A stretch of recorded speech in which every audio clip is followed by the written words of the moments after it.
Hi foodies, welcome to Aliza's kitchen. ఈరోజు నాటుకోడి gravy ఎలా చేద్దామో చూసేద్దామా రండి చూసేద్దాం. ఇది 2 కేజీలన్నర నాటుకోడి అనమాట. ఒక 2 గుప్పెళ్ళు పుదీనా, ఒక 3 స్పూన్లు చికెన్ మసాలా, ఒక 3 స్పూన్లు గరం మసాలా, ఒక గుప్పెడు కొత్తిమీర, కొద్దిగా కరివేపాకు, ఒక 5 ఉల్లిపాయలు సన్నగా తరుక్కోవాలి, ఒక 4-5 టమాటాలని సన్నగా తరుక్కోవాలి, ఒక 10 పచ్చిమిర్చి. ఇప్పుడు స్టవ్లో కడాయి పెట్టి కడాయిలో ఆయిల్ వేసుకుందాం. ఆయిల్ వేడయింది. ఇప్పుడు ఉల్లిపాయలను దాంట్లో వేసేసి అలా కొద్దిగా బ్రౌన్ కలర్ వచ్చేదాకా వేయించుకుందాం. బ్రౌన్ కలర్ వచ్చింది. ఇప్పుడు కట్ చేసి ఉంచుకున్న టమాటా ముక్కల్ని దాంట్లో వేసేద్దాం. ఇప్పుడు మనకు చికెన్కి సరిపడేంత సాల్ట్, ఒక 2 స్పూన్లు సాల్ట్ వేసుకుందాం. ఎందుకంటే ఇది 2 కేజీలన్నర చికెన్ కాబట్టి ఒక 2 స్పూన్లు వేసుకుంటే సరిపోతుంది.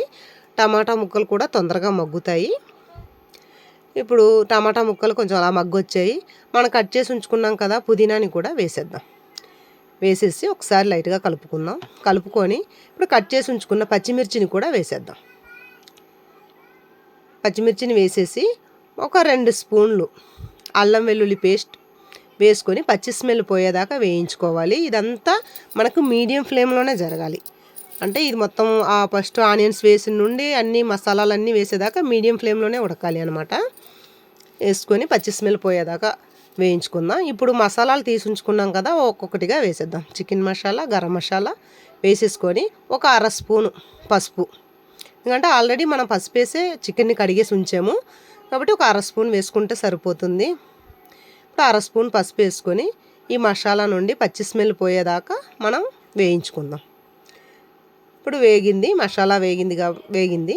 ఇప్పుడు ఒక 2 స్పూన్లు కారం వేసేసుకుందాం.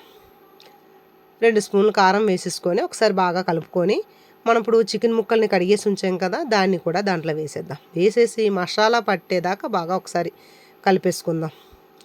చూడండి, మీరు కూడా ఒకసారి ట్రై చేయండి. ఎలా వచ్చిందో నాకు కామెంట్లో పెట్టండి. నా వీడియోస్ మీకు నచ్చినట్టయితే లైక్ చేయండి, షేర్ చేయండి, సబ్స్క్రైబ్ చేయండి, బెల్ ఐకాన్ని క్లిక్ చేసేయండి. మీ ఫ్రెండ్స్ అండ్ ఫ్యామిలీకి షేర్ చేసేయండి. చాలామంది నా వీడియోస్ చూస్తున్నారు కానీ ఎవరు కూడా సబ్స్క్రైబ్ చాలా తక్కువగా వస్తుంది. కానీ ఇలాగా వీడియో మీలాంటి వాళ్ళు మాలాంటి వాళ్ళని ప్రోత్సహిస్తేనే ఇంకా మరెన్నో వీడియోలు చేయాలనిపిస్తుంది. ఇప్పుడు బాగా కలిపిన తర్వాత ఒక 10 నిమిషాలు మూత పెట్టేయాలి. హై ఫ్లేమ్ పెట్టాలన్నమాట.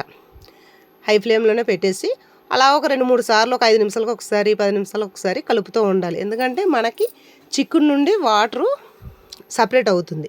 ఆ వాటర్ అంతా ఎగిరిపోయేదాకా మనం అలాగ కలుపుతూనే ఉండాలి, ఎందుకంటే అడుగు పట్టేస్తుంది.